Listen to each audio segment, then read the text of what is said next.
I remember getting into Hijera, the record Hijera, way before I got into Blue or Ladies of the Canyon or any of the early albums. I had a friend, again, in the same town I grew up in who was really into Joni. And this was the first song on Hijera. And I remember just being absolutely knocked out by the lyric. No regrets, Coyote. We just come from such different sets of circumstances. I'm up all night in the studios and you're out early on your ranch. I was a Dylan fan, so I was really into how a sentence is constructed in a song lyric can be constructed. Dylan had this incredible way of putting more words than you could fit into a line of a song.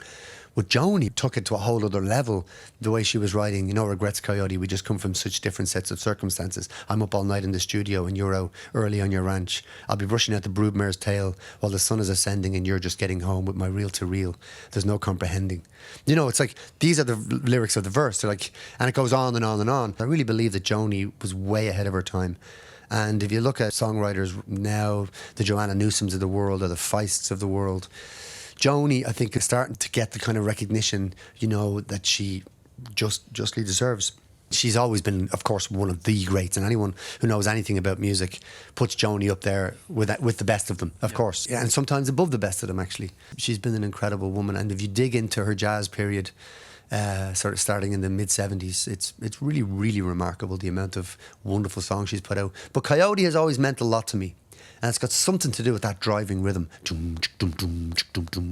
has that sort of Kraftwerk, Noi, sensibility with this incredible, like almost Kerouac style poetic writing. And then, of course, that Jaco Pastorius bass line. And I would not necessarily be into that music at all, but there's something about the way she marries all of this music together that I found allowed me into a whole new area of enjoying music. I got to meet her last year. I played at her 70th birthday party in Toronto. She said, you know, we're just rhyming our lives. And I just thought it was the greatest description of songwriting. Because her lyrics are quite prose. They're quite simple. They're very, very eloquent, of course, and but they're very direct. If you read her lyrics, they speak. It's almost like a letter. So her writing style is incredible, but that's what we are doing. We're rhyming our lives. That's all we're doing. Of the white lines on the freeway.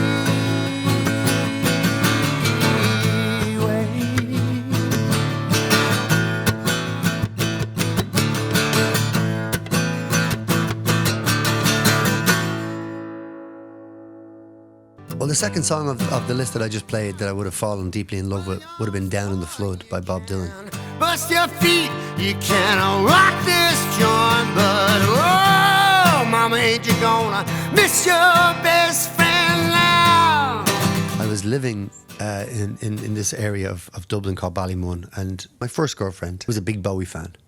And I remember going over, and my mother loved Dylan, and she, you know, Dylan was someone I was definitely aware of, but maybe at that point in my life I wasn't as devout a fan as I would have been of maybe AC/DC. You know, and Bowie and all, you know, all of the stuff that was around in my life. And my wall was filled with Angus Young. And my girlfriend, Grania, her older brother, Aidan, was a big smoker. He had political leanings, and he loved Dylan.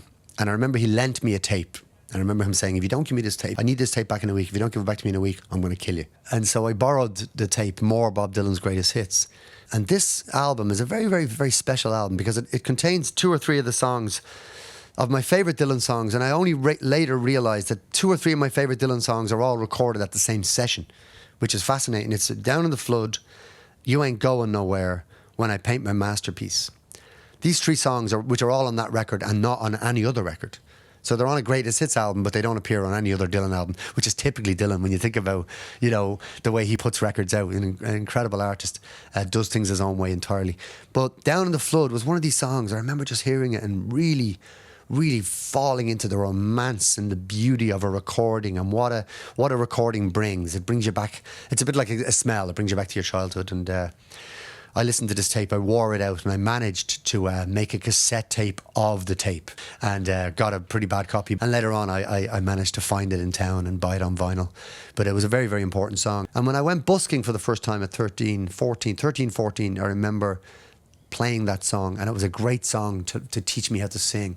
You know, question on the living, mama, water's gonna overflow. It had this nice, you had to throw it, whatever way you had to use your voice doing it.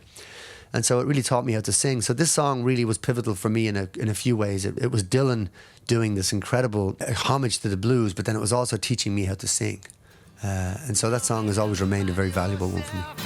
Our best friend somehow. You're gonna have to find yourself another best friend somehow.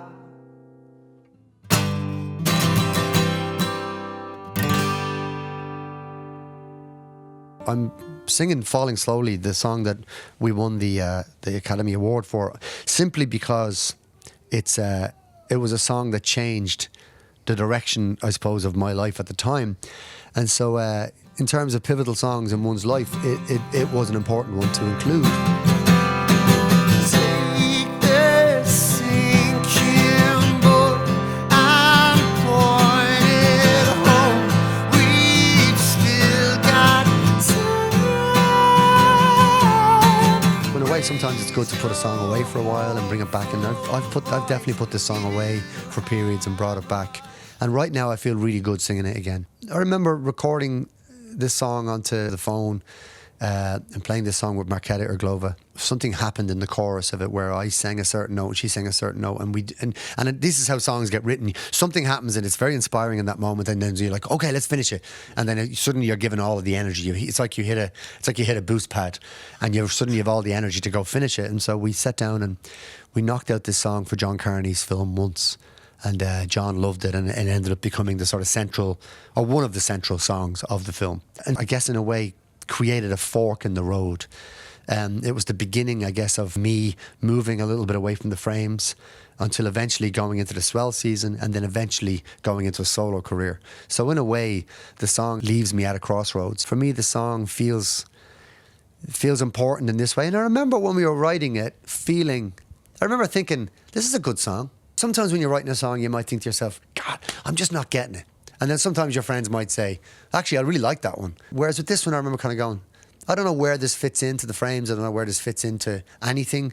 But this tune's all right. I like this one. It was written for the movie, and then the Frames ended up recording a version because we weren't sure what was happening with the film. Yeah. We didn't really know if the film was ever going to get made, if it, was ever going to come out. With the soundtrack of Once, we had originally planned on touring around Ireland, myself, John Carney, the director, and Marketa, and playing small concerts at the cinemas. We would sell the DVD of the film at the concert, and then we would sell some kind of CD of the songs from the film.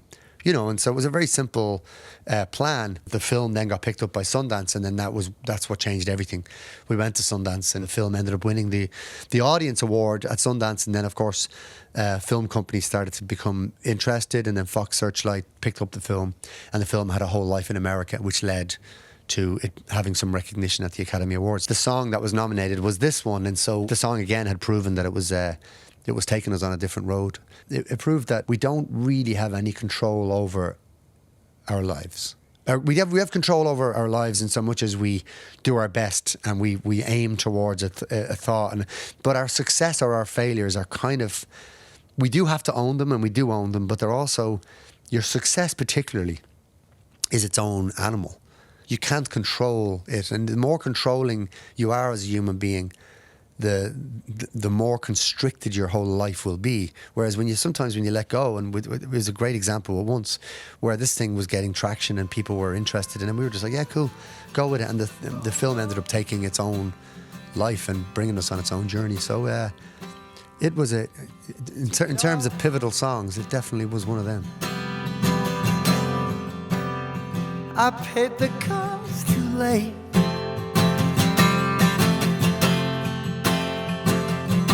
Now you're gone.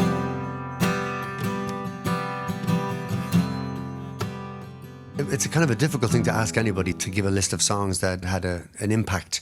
Although with these songs, I guess I can pretty much map out sort of major shifts in my playing or in my experience as a musician. I don't think I picked wisely, but I think I picked certainly songs that meant a lot to me when I heard them first. The first one would be Leonard Cohen's famous Blue Raincoat. Your famous blue raincoat was torn at the shoulder. My mother was an obsessive cleaner when we were kids. She listened to music quite loud. She had one of those little small record players, and she would play it above the Hoover. And she had 2 songs. She had Simon Garfunkel's The Sound of Silence and Bird on a Wire by Leonard Cohen. My brother wanted to learn Sound of Silence, and I wanted to learn Bird on a Wire because I always loved the song, and particularly the lyric, like a drunk in the midnight choir.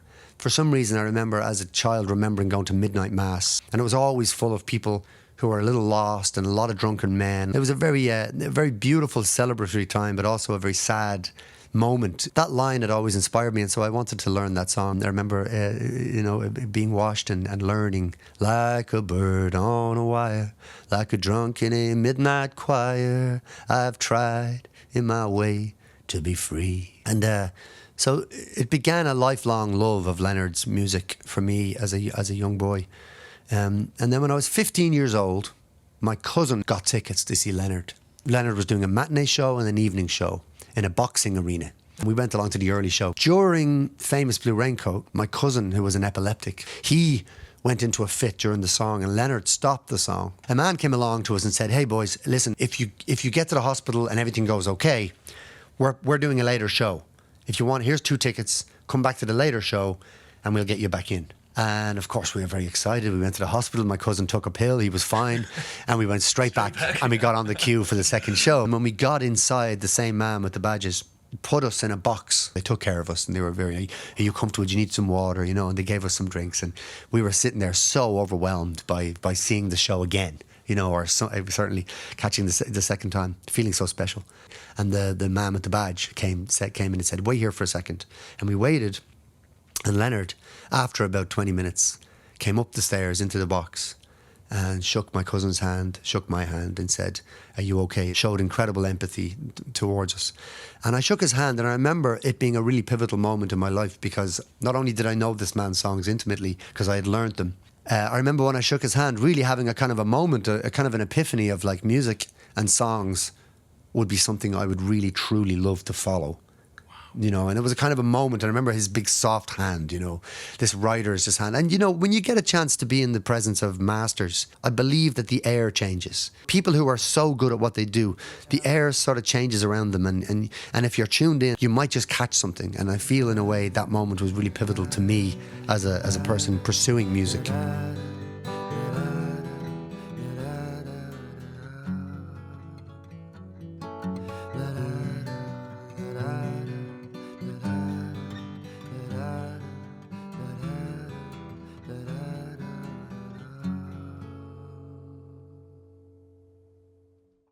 Hungry for Your Love is a song from an album called Wavelength by Van Morrison, an album that came out after, I suppose, my favourite record of Van's, which was Into the Music.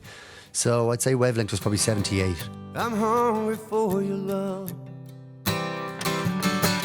I'm hungry for your love.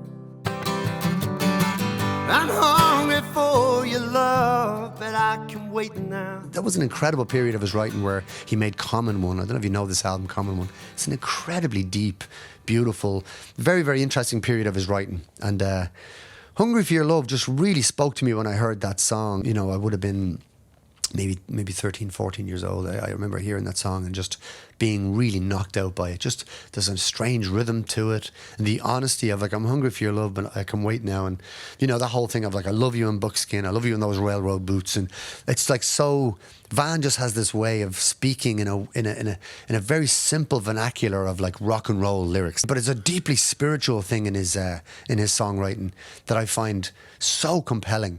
I can go to any period of Van and find something that's really touching and deep in it. And his voice has a way of pulling you in and bringing you on a journey. This particular song I remember learning it for the street. And that was how I was earning money. It was 1984.